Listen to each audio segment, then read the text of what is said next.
Hello, hello, hello. How are you guys doing today?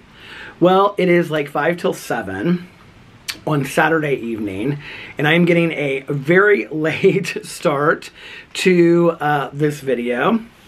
I actually put on my shirt from yesterday because I was like, I'm gonna do a little laundry tonight, so I'm gonna take this shirt off, put my pajamas on, and do a little laundry and watch some TV tonight. I'm drinking coffee out of my new Starbucks cup. Alex and I slept in today, and then we just kind of hung out together.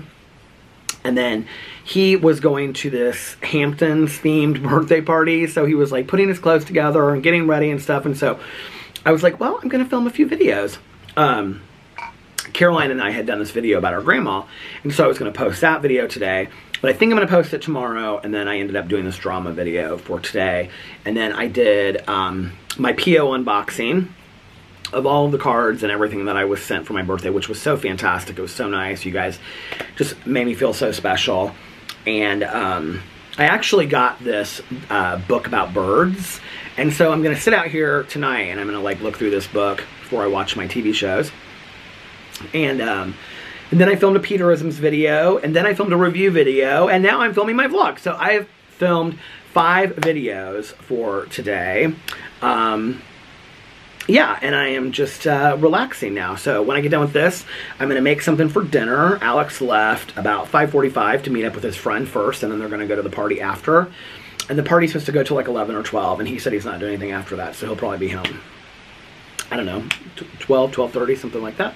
So I am going to relax and make some dinner. I'm actually thinking about, I have several mac and cheeses from Trader Joe's, but I think if I want to be real lazy about it, I'll just make one of the frozen mac and cheeses. They're so good. Trader Joe's frozen mac and cheese, which my cousin introduced me to, are really, really good. And then I also have these things from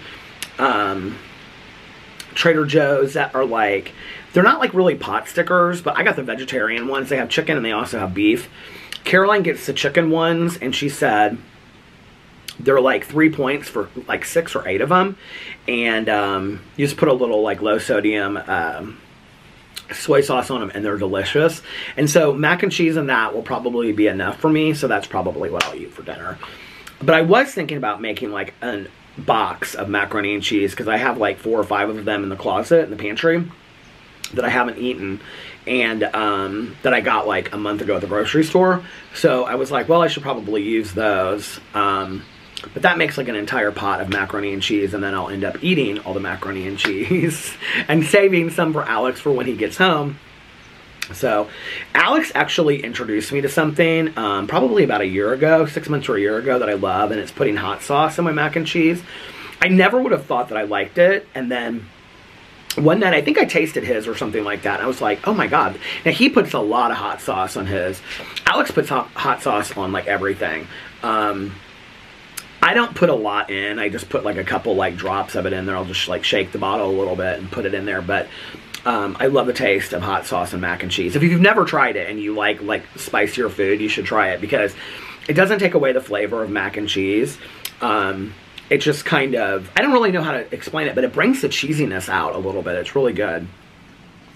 So I'm going to have that tonight. If I had some bread here, which I don't. Oh, I do have that King's bread, but they're hamburger buns. I was going to say I would maybe make a peanut butter sandwich.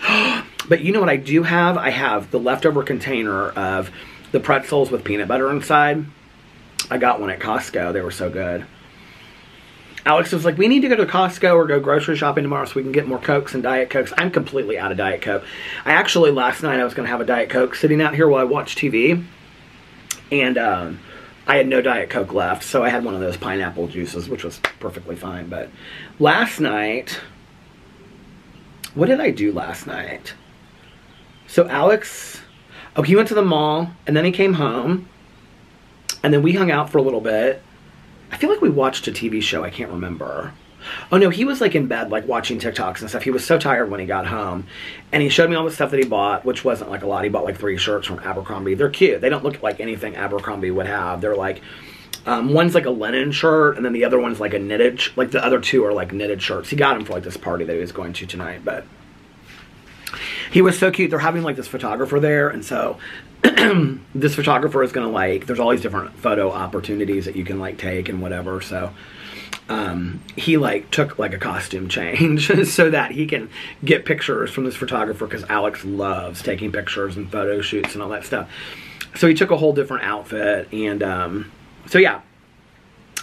And he even asked me, he was like, can I use this bag of yours, this bag that I bought that I haven't used? And I was like, yeah, sure, have at it. It's like a Marc Jacobs bag. It's like big, and he like had all of his clothes in there for his photo shoot. So he was real excited about that. I was excited about having the night to just kind of relax to myself a little bit. So yeah, that'll be good. But what was I gonna say? And inside, I'm like uploading all of my videos right now. What did we do last night? So I feel like I made 2 sandwiches, 2 cheese sandwiches, and a bag of potato chips. Did we watch something last night? No, we have a RuPaul's Drag Race that we haven't watched. We'll probably watch that tomorrow night. Tomorrow or Monday.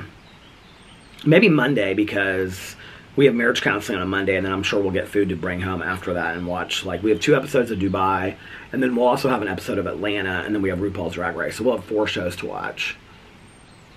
I honestly cannot remember. He was upstairs, like, I think he was getting them. Oh, no. He was talking to friends. Like, there was like 3 of them, and they were like FaceTiming. And so I said, do you care if I watch this show down here on my iPad? And I watched this drag pageant on my iPad, and I just put my AirPods on because he was like walking around the kitchen and doing stuff. And so, and that's when I ate my food. And then I went upstairs and he was done with this call, and that was at like 9:30, and we talked till like 10:30 and just laid in bed with Little Dog and stuff. Little Dog has been so sweet the last 2 days. He's just been like real attention seeking for me today. But yesterday he was like cuddling with Alex, and he was so sweet. I actually woke up today and Boo Radley was like laying on his back, and he was like all curled into Alex, and Alex was asleep too. It was so sweet. The 2 of them were so sweet together. So anyway, Alex turned the lights off, and at like, I fell asleep at like, I said, I'm gonna lay down for a little bit and I'm gonna get up. This is what I've been saying. And I'm gonna get up and I'm gonna watch my show. So I set my alarm for 12:30. I woke up. Alex was still up, and he was like watching stuff on his phone, and I was like, I'm just gonna sleep. I had some dream last night. Like, I don't remember what it was, but I remember saying to Alex, do you ever have like a really good dream that you like try to fall back asleep into? Do you guys ever do that? Like, you're having like a really great dream, and so like you want to fall back asleep, like, so you continue the dream. Well, that's what I said to him at 12:30. So I set my alarm for 1:30. My life is crazy. And I mean, all I do is sit here and make videos, and you know, like, go to the pool with Alex or Caroline or whatever. It's like, okay, I don't guess I need some serious sleep schedule. And so I woke up at, hey, how are you? So I woke up at like 1:30 in the morning, and Alex was like, oh, he was, at that point, he was like trying to change out maybe like outfits that he had for today. And so he was trying stuff on the bathroom. And so like I woke up, and like he like turned on the lights when I woke up. And so I said, well, I'm going to go downstairs and I'm going to vlog and I'm going to watch some shows. And so I was going to vlog last night at like 1:30 in the morning, because I was like awake when I woke up. Like, I was awake. But I was like, you know what? He is going to be leaving early tomorrow night, so I'll just vlog tomorrow night. I didn't realize that I would get so pushed back with stuff that it would be like almost, it's like, you know, 7 o'clock now. So fingers crossed, I hope this vlog gets up sometime before the night. It's so weird, like last night, like it uploaded like real quick, and then some nights it takes like 4 and 5, 6 hours. So it's just like there's no rhyme or reason to it. I have found that, not on this channel, but on my other channels, people don't typically watch them on Fridays. Like when I post on Fridays, I think it's because people are doing stuff on the weekends and whatever. I was talking to someone the other day, and they were saying that that's why like a lot of YouTubers don't post on the weekends. They only post Monday through Friday, because a lot of people don't watch videos on the weekends. I don't know, like I do. And I like to watch, I like to film videos on the weekends, you know, unless Alex and I have a bunch of stuff doing. Tomorrow I might just film my vlog, which I might do later tonight, depending on what like TV I get into and whatever. So I only have hacks to watch right now, because last night, so I came out here and I feel like I was watching something. I think Tanya had called me and I called her back or something. I can't remember. I know she texted me and said, have you seen the newest episode of The Old Man? Did I talk to her late last night? I don't remember. So anyway, I came out here and I started watching my shows at like 2 o'clock. And I watched an episode of The Old Man. You guys, I'm telling you, it's on Hulu. It's an FX show, but it's on Hulu. They put it on Hulu the next day. If you like thrillers, it is so good. Like, Caroline and I were talking about how her dad would have loved this show. It is so, so, so good. I mean, John Lithgow is fantastic in it, and Jeff Bridges is so good in it. And the woman that plays kind of his, like, partner in it, I really like her, too. And the woman that plays his daughter, she's so good. I mean, the whole show is so fantastic. And, but it's, like, international. Like, it starts off in, like, upstate New York, I think. New York or Vermont, someplace like that. And then it's, like, he goes cross-country. And then it's, like, in L.A. And then it's, like, in Morocco. And then it's in Afghanistan. I mean, it's, like, all over. It's so well done and so highly filmed. And, it's kind of about, like, one part of it is about this guy that was a CIA operative that, like, he and his wife, like, went underground and had been underground for, like, I don't know if he was, like, 30 at the time that he went underground, and he's, like, supposed to be, like, set, like, for, like, 30 or 40 years. And didn't ever think that he would, like, you know, they would find him, and they find him. And so then the other part of it is this guy that he worked with, who, like, he's still, like, in the CIA, and he's, like, you know, retirement age. I think he's retired, like, when the show starts, and they pull him back in. And, like, his whole reputation, his family's reputation, everything, you know, he's been this, like, honorable man in the CIA, is, like, at risk of being, like, destroyed because of the situation that happened 40 years ago. And you don't really know what the situation is. It's so, you guys, it's so well done. And it's just, like, it's just these little moments that happen. Like, Jeff Bridges and this woman that he's, like, with, his partner, like, there's just these exchanges I can't even explain. And there's a whole, like, it flashes back and forth between, like, then and now. So I'm, like, not ruining it for you telling you this. Trust me, like, you could go into it with all this knowledge and still be completely confused. It is, and it's like a cliffhanger. Every episode's a cliffhanger. And then, well, the last episode wasn't so much of a cliffhanger, but kind of, because you're like, what's going to happen next? The only thing I don't like is that they release an episode a week. And then, oh, before that, I think I watched, maybe, did I watch that first? I think I watched Loot first. And, I love that show with Maya Rudolph. It is really, really well done, and it's really good. So I watched Loot, and then I watched, this little piece of cotton flying through the air. I haven't seen a lot of that recently. And then I watched The Old Man, and then I watched, I think I didn't go to bed till like 5:15, you guys. I watched 2 episodes or 3 episodes, I think 2, of Hacks with Gene Smart. It's such a fantastic show, and it's so well done. And I'm on the 8th episode, so I have 8, 9, and 10 of season 1, and then I have season 2. It is such, like, just seeing, like, the poster of it, and, like, reading the description, which just basically says, like, an aging comic has to pair up with, like, a young writer. Like, the show is so much more than that. It's so deep, and it's so involved, and it's, like, so really involved about, like, what we endure with families and just family trauma and family history and not getting along with your parents or your kids or whatever, and choices that you make in your career. It's just really, really well done. And she's, like, kind of, like, indirectly, like, A, teaching this girl how to be a comic, and B, like, how to, like, they kind of, like, revive each other. It's really just, it's a cool, and they don't like each other at first, and not really throughout the whole first season, but a little bit. Anyway, it's just a really good show. And there's so many good character actors and actresses in it. So fantastically done. So, I'm watching Hacks. And then I think when I finish the 2nd season of Hacks, I'm going to start watching Midnight Mass. And then Ozark. I think I'm going to go in that order.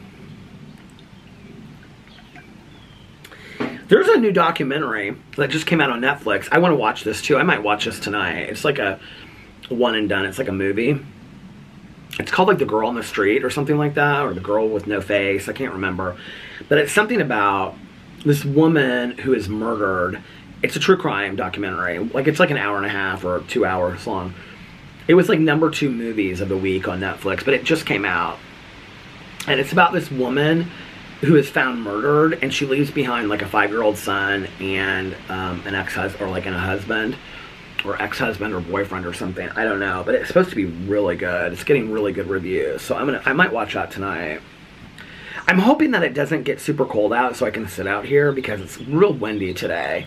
And it's not super warm. I'd say, like, if I had to guess, it's like upper 70s, low 80s. But I have a hard time even believing that it's in the low 80s. So yeah, I watered my plants last night. I'm a little worried about them. My fern, like, peaked up. Like, I watered my fern, and she's looking great. But my other 2 plants don't look like they're doing that well. I'm just going to have to water them, like, every day going forward. Even just a little bit. I left my hose out over there, so we have like one of those crinkle hoses. I left my hose out so I could water them. Talked to my friend Valerie today for a little bit. Yeah, we just had a lazy day. I don't know what we're going to do tomorrow. I'll probably just watch TV and get something to eat at some point. Alex usually sleeps in on Saturdays and Sundays because he doesn't, you know, get to... Oh, remember I was just talking about, like, animals that I see over here? When was I talking to Tanya and I saw that? There's a little bird right over here. He's going in and out of the hostas. But I was sitting here talking to Tanya, and I saw this mouse. And I said, like, there were, like, mice that we see, and I hadn't seen, like, a mouse in a long time. I saw a little mouse, like a little black mouse, run from here to there real quick. It's like this little mouse that was, like, that big. I was like, oh, my God. So apparently our hostas have mice in them. And I had just talked about that yesterday.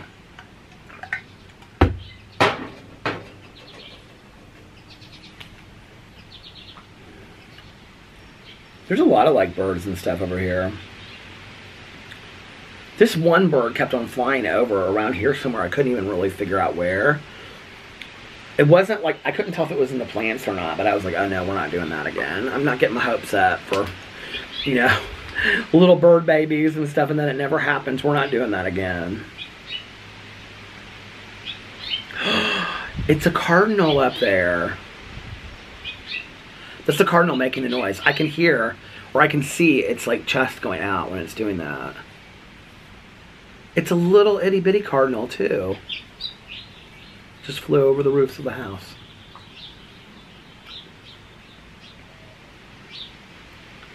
Today kind of feels like a late summer day, or like an early fall day, like when schools start again. I feel like schools are probably starting here soon anyway. Schools start so damn early. But it feels like, can you guys hear the wind in the background? It feels like one of those like late summer, early fall days when it's like cooler. And I can remember, it's so funny because I used to love to go school clothes shopping, even though I wasn't friends with anybody in school, so it didn't really matter. But I loved clothes from an early age. And so I'd go school clothes shopping, and I can remember, you know, like in August buying clothes for the fall. And I would buy like, I mean, this was like when I was in elementary school and stuff. And I would buy like flannel shirts and like sweater vests. I love sweater vests, and corduroy pants.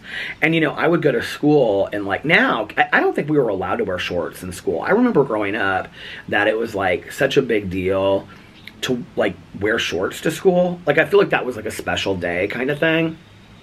Like field day, or like we would have casual days or like the last day of school. But like, I don't think that we were, like, shorts and baseball hats. Like, baseball hats were a huge deal. Even when I was in high school, you couldn't really wear baseball hats to school. And, I think, we had, like, rules about stuff like that. You couldn't wear, like, skirts past a certain level. Do you guys remember that? And I was just talking about my mom's friend's daughter. shopping for a jean skirt, but I can also remember like teachers being like, if a girl wore a skirt that was really short, you know, her being like sent to the dean's office because it was like whatever. I don't remember that very often, but I do remember violations of like school code, and that was a public school. That wasn't like a private school. But I can remember like in elementary school, like I was a walker, so I walked from school to home, and I can remember walking. Well, first of all, I can remember like after kindergarten going into first grade, my parents were separated at that point, my dad coming over, and I don't remember, it was like probably like a month before school started, or like 2 weeks or whatever. We did like a trial run of the walk that it would be, and my dad like timed it, like what it would be there and what it would be back, so I knew like what time I needed to leave in the morning to go to school. Like he came over and made sure, and he was like, I can remember us doing it and him being like, you know, if anybody like stops you or tries to get you in their car, like there's all these houses, like run to these houses, find one that has the light on. You know, I can remember my dad saying that stuff to me. And it's interesting though, like I can remember, I've said this before, that, you know, this was like the 70s and early 80s, and that was kind of like the height of like kidnapping in our country. I mean, not that there aren't people that are kidnapped now, because there are, but what I'm saying is I remember it talked about all the time. Like I remember like it was like that book that came out, the Face in the Milk Carton, or Steven Stainer, and I know my first name was Steven. I mean, like it was talked about a lot. Like I was saying to somebody the other day, and they didn't know what I was talking about. You could get these things at school, like they would put them out, and then anybody could take one, and it was like a red hand that you put in your window, and if you had that in your window, it meant like this is a safe house to come to, but you only could get them through the school, I remember. And I can remember walking by people's houses that would have those in the window, this like red hand. I think it was a red hand. It was some kind of hand, but anyway, it was just a hand. It was like on a piece of paper, and you would like put it in your window. But I think it's so strange, you know, in retrospect, like my mom did not take me to school a lot. In junior high she did, but because I had to take the bus for that, and I was not about the bus. Bus was like hell for me. It was just like hard for me to, like, not 6th grade, but like after that, like kids were just like super mean to me in like junior high. But well, 7th and 8th grade, they just kind of like didn't even know that I was there. But on the bus, they were not nice. And they would like throw stuff at me and whatever. It just was, so as many times as I could get my mom to take me, I would. But in elementary school, I typically walked, and I was a crossing guard my 5th grade year. I wanted to be a crossing guard so bad, where I wore the little white thing, and I helped across the different teachers that like helped students cross across the street. I actually remember the last day of school, my 5th grade year, like I had to help the teacher, and then like I had to go inside and like take my crossing badge thing back, and by that point, like all the kids were home and had walked home. And I can remember like leaving the school, and I was like, I've always had this. Like I've often wondered, you know, when you talk about like life cycles, and people will say like this is your 9th life cycle or whatever, like I do believe that a little bit. And I have real difficulty with endings and closure, and I have weird attachments with things. Like even somebody just mentioned this to me the other day. They're like, oh, your thing about saying goodbye to hotel rooms. Like that was kind of something that my dad taught me, but I've always had like these weird issues with like saying goodbye to things, or like I have grieved the loss of like many things in my life. And even though elementary school was such hell for me, I think like it was, well, first of all, I was scared to go to junior high, and second of all, I think that I had just gotten so used to it at that point that I can remember like crossing back over the street and looking back at my elementary school and being like, this is the last time like that I'm ever going to be here, like in this situation. It was just so weird to me.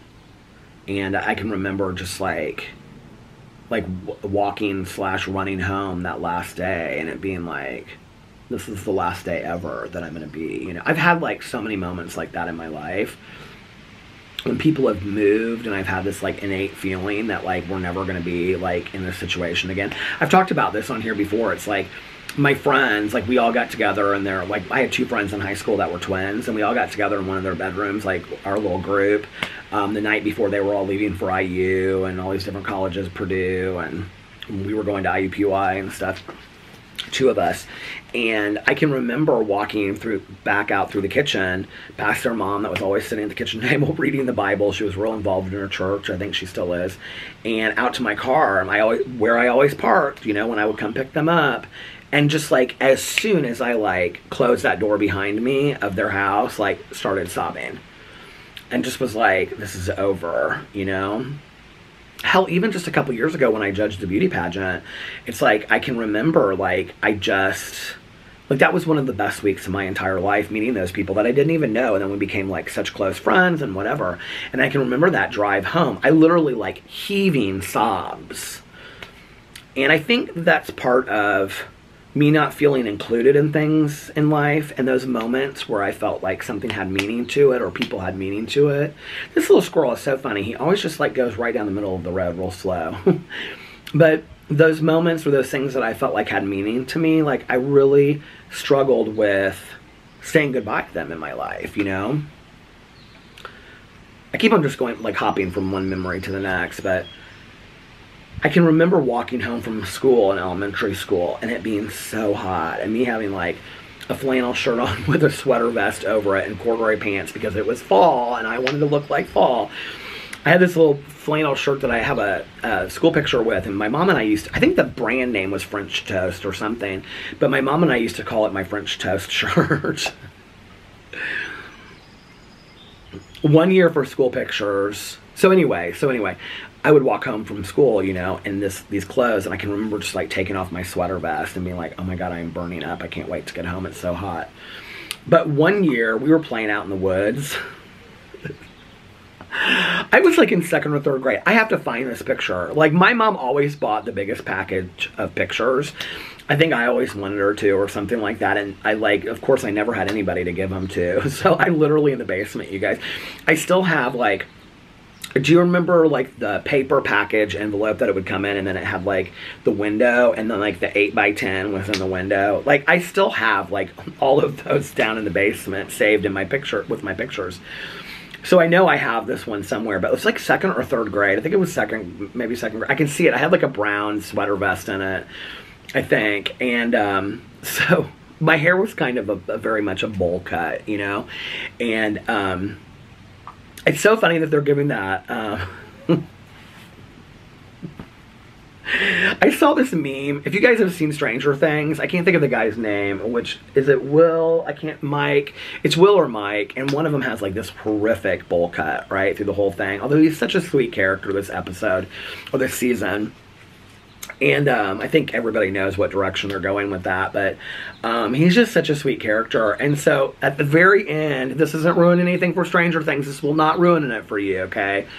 But at the very end, he like feels something up his neck and he turns around. And I saw this meme and it's so funny. It's like him turning around and he goes, that moment that Mike or Will or whichever one realized that the monster all along was the barber that gave him the bowl cut. It's so funny, but it's so true. We all had them back in the day. We all had those bowl cuts. If you were a boy, you had a bowl cut. And if you were a girl, you either had real long hair or you had a Dorothy Hamill. And a Dorothy Hamill was the haircut that was like parted in the middle and kind of like went back like this. And it was like this length. After Dorothy Hamill, the what do you call it? The figure skater. And that's the truth right there. So anyway, I mean, that was elementary school. But I can remember we were like playing in the woods the night before, me and some of like my street friends, right? Like, that I did get along with. And I got burrs, like those burrs, like, you know, like that dogs get in sometimes. I got them in my hair and they wouldn't come out. And it was the day before picture day. And I was hysterical. I was like, I didn't care about the yearbooks or school pictures or anything like that. I cared about what those pictures were going to look like for my family that I was going to give them to at Christmas time, because that was what I, you know, gave for Christmas presents. And these my hair was sticking, like, it was like this knot of burrs in my hair. I mean, it was like 5 of them. I'd like been, I don't know, going through trees or something. We were playing in the woods and I got all these burrs stuck in my hair. So I'm like hysterical. I'm like, I'm not going to picture day. Forget it. Do you remember they used to give you that little small comb for picture day and you'd comb your hair real nice and everything? And I always thought, like, people that didn't show up for picture day, where it was just like, it would list their name, but it would say like not present or whatever.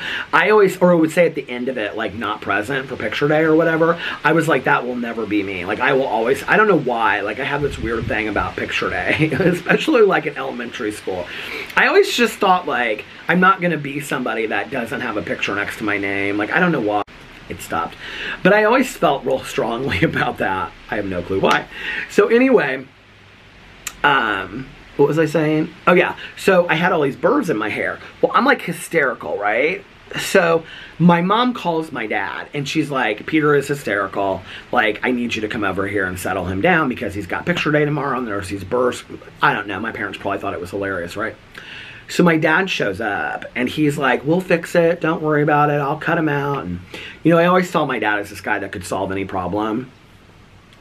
So if you don't know what a burr is, look it up. And it's like this little kind of like seed kind of thing that's like this big. And it has like little spears all over it. And once you get it into hair, it's like glue. Like you're not getting it out. You can't comb it out. You can't brush it out. You have to cut it out. So my dad, unbeknownst to me, okay, just lops out this burr from my hair. He cuts some out of my hair, okay?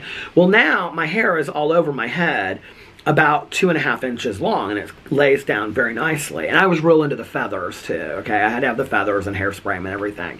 And right in the middle of the top of my head, my hair sticks up like this. Because my dad had cut it from like 2.5, 3 inches to like 1/2 inch to cut these burrs out. And he was like, it'll be fine. Just don't worry about it. I'm so pissed, you guys. So I go to school for picture day and it's me and I'm like this. And I have these hairs standing up. And to this day, like in the pictures it's hilarious. So I'll have to see if I can find those and show them in a video. I have all those packages down there.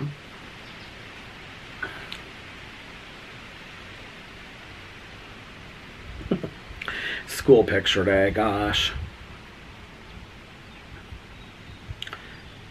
Then I remember they were real serious about it too, like the photographers. Do you remember that? And they'd be like, okay, smile. If you didn't smile, they'd say, like, you know, there was always that one teacher that was like the chaperone picture day, and she'd get like real mad if you didn't smile and stuff like that. They'd take you class by class.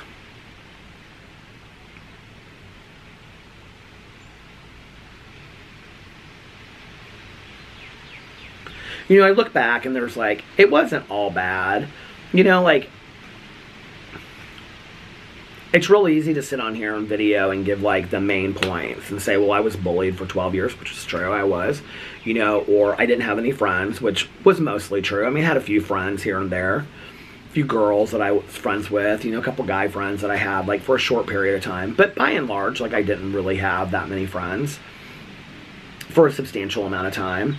And, you know, or to say, like, my mom was an active alcoholic and whatever, but, like, there were a lot of really, really good times, too. You know, it was interesting because Caroline and I, on our video that we were talking about our grandma, she said something about, like, she had a really magical childhood. And I've had this perception with Caroline for a while. Part of the reason why I feel like she thinks that way is because her dad was also present. So she was always like, not that I think that a two-parent home is what you have to have, but I think in my situation where my mother was an active alcoholic, not every day, she wasn't tanked every day, but enough for it to affect me. For my mom to be an active alcoholic, for her to be very, very fearful, you know, and it was just she and I. And so, you know, like, it was lonely. Like, we lived in this big house that was lonely.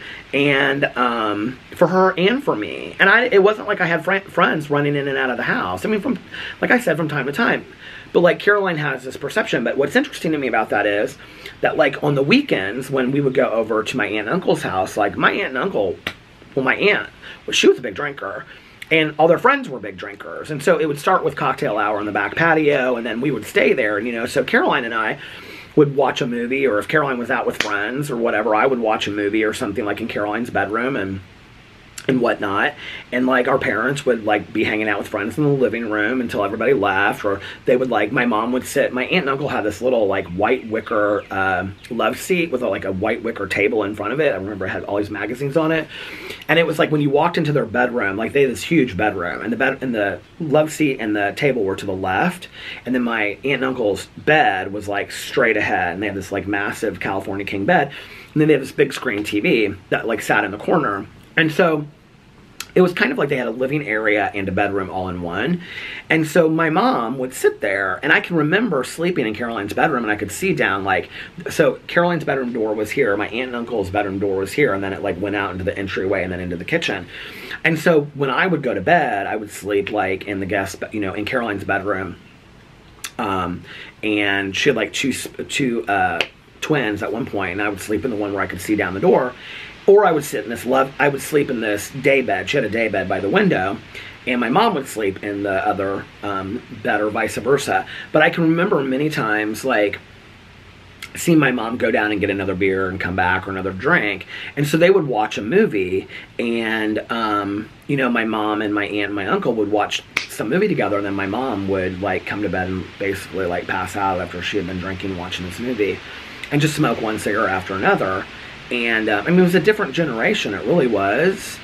And I can remember just, like, people just, like, smoking it. Like, my aunt used to smoke in bed. My aunt didn't smoke the last 25 years of her life, you know? And my mom would say it scares me because Kathy, like, falls asleep in bed, like, holding a cigarette while she's watching a movie. And, you know, Dave and I are in there. So there was a lot of drinking and whatever. But it was... I always called my mom, like, when I was in my 20s, and I got several, like, the pretty drinker, because it was, like, it was a pajama set, it was, like, you know, it just, beautiful dinners, and all this kind of stuff. So it was, like, the insidiousness of the addiction was disguised by fun, pretty weekends, which I didn't really feel until it was, like, my mom and I alone. But there were really great times, too, you know? I mean, I loved those weekends. I loved packing a little bag and taking books with me and hanging out with Caroline and her friends and, you know, watching movies. And my aunt would always make us great food. And I can remember sitting, she had this island in her kitchen, which she ended up getting rid of and redoing the whole kitchen and living room area. It became like one big room. But she had, for the majority of my time growing up, this island in the kitchen. She had this great kitchen that was half like, what do you call it? What's the word I'm looking for? Some kind of metal. I can't think. Stainless steel. And then the other half was like linoleum. It was like this white linoleum. And then the other half, or whatever, was stainless steel, where she would, like, you know, cook and stuff on it. And then she had these 3 or 4 benches that were on the other side. And the other side was like the sink and this, you know, whatever. And I would sit in there, and I would talk to my aunt, or listen to while my mom was talking to my aunt, and it was fun, you know? And so a lot of my childhood was really fun. A lot of the times in school were really fun, you know? I remember teachers reading to me books that still to this day are some of my favorites, or library time that I spent, you know, with, you know... I used to go to the library a lot, like, during, like, lunch and recess and stuff like that, because, like, as we got older, they would allow that.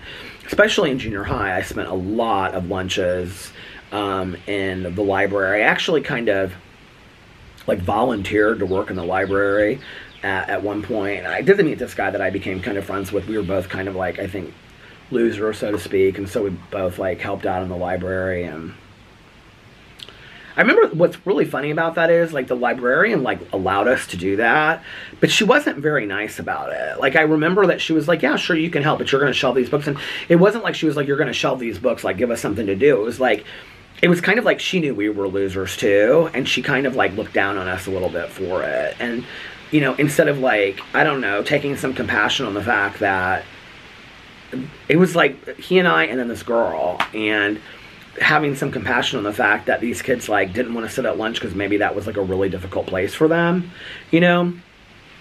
I don't know. I think her kid was one of, like, he went to our school, and he was, like, in my grade, I think, and I think he was, like, one of the popular ones, but... So there were good times, you know?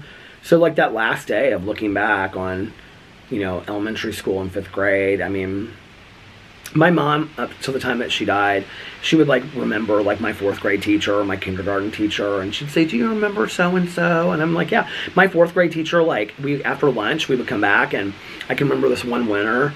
I remember her like it was yesterday. I can see her. I can see her. Curly brown hair with glasses, and she read us. She, after lunch, like when it was like snowing, like, I mean, we came to school like. Now it's like, if it snows, because they never get snow days, they give snow days. But back then it was like, I mean, we would get like 2 feet of snow and we still had school, you know? And we would like walk home in it and stuff like that. Although I did love the days when it would like start snowing at like 9 or 10 o'clock in the morning, and they would like do early release, and so we'd get out of school at like 1 o'clock. But I can remember like these couple days that it was like really bad snow outside, and our teacher like, she had us sit down, because I can remember we were like sitting here and she was sitting at her desk. We sat on the floor and the window was right next to her, and it was like snowing like constantly. I can see it in my head. And I also can see in my head sitting at a desk like on the other side. We used to have these rooms in elementary school that was like 1, 2, 3, 4. So it was like, you know, 3, 1, 3, 2, 3, 3, 3, 4, and that would be like 3rd grade. And I was like, so this would have been like 3-3 or something like that, or 3-4 that I sat in. But I can remember, I can see it in my head, like writing on a piece of paper the date at the top, and it was 1980. So I would have been 8 years old. So that would have been 2nd grade, I think. But anyway, this teacher that I had in 4th grade, she read us, she gave us hot chocolate, and then she read us Help, I'm a Prisoner in the Library by F. Clifford, which is actually, I think, a local author. I think she's probably dead now, but she wrote about these 2 girls, and their names were Jo Beth and Mary Rose, and they were sisters. And Help, I'm a Prisoner in the Library takes place in Indianapolis, and it's their dad on the way taking them like to their grandparents' house, because their mom is getting ready to have their little baby brother. And so he runs out of gas. I can still remember it to this day, even though I've read it a couple times since, because he was always, his name was like Harry or something. They called him Last Minute Harry or Larry or something like that, because he always waited till the last minute for everything. And he like ran out of gas, so he tells the 2 of them to wait in the car, and then he'll be right back. And there's like this one picture, because it was like there were illustrations in there, and the 2 girls, like you can see their 2 heads like popped up in the back seat, and they're like watching their dad as he like walks down the street with his, like in the snow, you can see his footprints. So anyway, they go to this Victorian house. It's like right there, because they're like so scared, and they are like, why isn't our dad back yet? I think one of them has to go to the bathroom or something like that. So they go to this house, and it's a library. It's this old Victorian house that's like a children's library. And but it's like real scary, and all this stuff happens, and they don't know it, and then they hear sounds. It's like the librarian falls upstairs, and they think like these ghosts are out to get them and stuff like that. It's really a good book. If you have kids that are, you know, elementary school age, Help, I'm a Prisoner in the Library. It's a fantastic book. I think I bought it a couple years ago, like on Thrift Books or something like that. There's a couple more of them with Jo Beth and Mary Rose. And I actually had clownfish at one point. I had 2 little clownfish when I had my old fish tank with my ex. And that the rule was I wanted fish, but I didn't want to clean the tank. And he was kind enough to do that. And so I had these 2 clownfish, and they were real little. And I called them Jo Beth and Mary Rose. So they actually did stay alive for a long time. He didn't have to replace them. He did replace my koi fish, though, that I purchased, or that I won at the county fair. I think I won it at the Jackson County Fair. And then it just kept on dying. And I didn't know that until after we were broken up, and Tanya told me about it. I was like, he was so good with the fish and everything like that. And he helped keep Johnny alive. And Tanya was like, I can remember us sitting out there, and she was like, honey, there were a lot of Johnnies. And I was like, what are you talking about, Tanya? No, there weren't. She was like, oh yeah, there was at least 8 or 9 Johnnies. I was like, Tanya Jean, what are you talking about? And she was like, Peter, he would call me, and he would say, you've got to call Peter and get him to come over to your house and distract him, because I came home and the fish is dead. Because we like got off work at the same time. And he'd be like, I got home and the fish is dead, and I've got to go buy another fish and replace it, or he'll freak out. Attachments. See, I have attachments to fish. I remember the night that he died. I think he had had enough of the Johnny business. And I had family group when I was working in treatment. And I remember I couldn't wait to get out to the car and call him on my cell phone to find out what had happened to Johnny. Like the night before, Johnny was like not doing well. He was like swimming on his side and stuff. So he took him and he put him in this like, you know, he took him out of the tank and put him in this other thing and like put an air filter in it and everything and called it Johnny's hospital room or condo or something. Johnny's hospital room, I think. And I just sat up there like all night. And I think in the tank when he was like swimming sideways, like I tapped on it and he was like, you don't tap on. I was like, okay. I was like so worried about Johnny. It was so weird because I was watching Jaws 3 yesterday, the one that's supposed to be in 3D that takes place at SeaWorld. And at one point, Beth Armstrong, is that her name? Beth, I can't remember her name. But anyway, she was the mom in My So-Called Life. Beth, what's her name? Anyway, the shark starts dying, and she jumps in the tank and starts swimming with it and turning it over. And, like, that's kind of how I was with Johnny. It reminded me of Johnny a little bit. But anyway, so I remember I was done with work for the day, and I got out to the parking lot after family group, and I got in my car, and I called him. And I was like, how's Johnny? And there was this pause on the phone, and he was like, Johnny's gone. And I was like, well, what happened to him? And he was like, I got home and he was gone. And I said, well, what did you do with him? What did you do? And he goes, I took care of it. And I go, what did you do?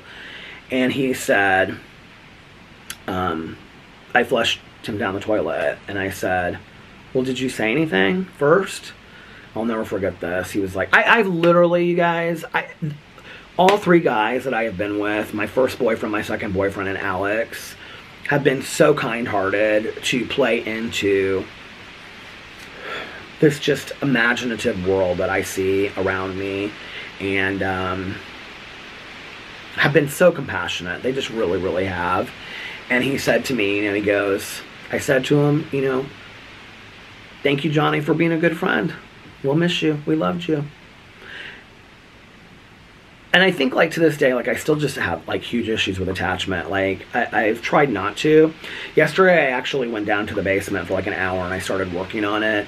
And I just took trash bags and just was, like, throwing stuff in trash bags. I was like, you can't look at it. You can't get too emotionally attached to it. And, you know, it was interesting because I cleaned out this one whole area that was by this bookshelf down there. And I was just, like, going through this stuff. And, like, a couple things I, like, pulled out. I actually found a letter that I got from Santa Claus when I was a little kid that my dad had, like, put in this envelope. So I have that. I was gonna, like, read that on a video or something. But stuff like that I want to save. But, like, I was just going through, like, a lot of stuff, like books that had been, like, my mom had read so many times that, like, the pages weren't even in order and they had all fallen out and stuff. I was just throwing all this stuff away. And I was like, don't look at it, because you're going to develop this emotional attachment to something that you haven't even looked at in 12 to 14 years. So you obviously have no emotional attachment to it. Just throw it away. Just get rid of it, you know? And it was all this stuff that was, like, not able to be donated and just in completely, you know, disarray and junk. So that made me feel good. I got 3 trash bags full. And this cabinet that my mom used to have that it's not usable anymore either, that she had in her bathroom. So I have those 4 things. So I got to start, and I'm going to do a little bit more on the basement tonight. It made me feel really good. I got up there, and I was like, okay, like, I can do this, you know. But I got to get the major stuff done so that I can get down to the, what do they say, brass tacks, so I can get down to the rest of it. I just finished my coffee. Just finished my coffee, which means I just finished the vlog. Attachments. I like having meanings to things, you know? I like that things and places and definitely people have had more meaning to me in life than just... And maybe it's being an only child, and I don't know. Maybe it's, you know, having to invent this kind of way to look at the world when I was, you know, all alone as a kid. But I'm happy about it nonetheless. Does it make me sad sometimes? Sure, you know. But at the same time, I feel like I've given meaning and applied meaning to things that never would have had it before, you know. It's like saying goodbye to a hotel room is acknowledging the really good times that I've had there. It's not like 3 weeks later I'm still crying about the hotel room. I'm excited about the next one. But in that moment, I think it's about looking back over the time that we've spent there, whether it's one night or... I don't do it, like, all the time. But like on a really good trip, sometimes I'll stand in the doorway. I mean, Alex doesn't just always stand there. He's like, come on, let's go. You know, but like I'm like, goodbye hotel room. Thank you for being a good friend to us, or being a good room for us, or whatever. And that's usually like when we move in and Alex unpacks his clothes, and it's like our place for a week, you know? It's like for 1 week we have spent here, we have lived here on Earth, and that's a cool thing to me. So it's so funny whenever I talk to people about that. They either are like, oh, I love that, I'm going to start doing that, or they're like, yeah, I don't get that at all. Like, that makes no sense to me whatsoever. So it is what it is. It's just the way that I look at the world, I guess. I don't know. Anyway, let me get off here now. So I hope that you guys are having a magically amazing Saturday. And I love you guys so much. Remember these 3 important things. Number 1, you can restart your day. You can start your day over whenever you want. Number 2, practice random acts of kindness. And number 3, reach out to somebody and let them know how much they mean to you. And I love you guys so much. Thank you for just having this small little talk with me on my front porch today. And well, rock on out. I love you guys, and I'll see you tomorrow. Bye. Love ya!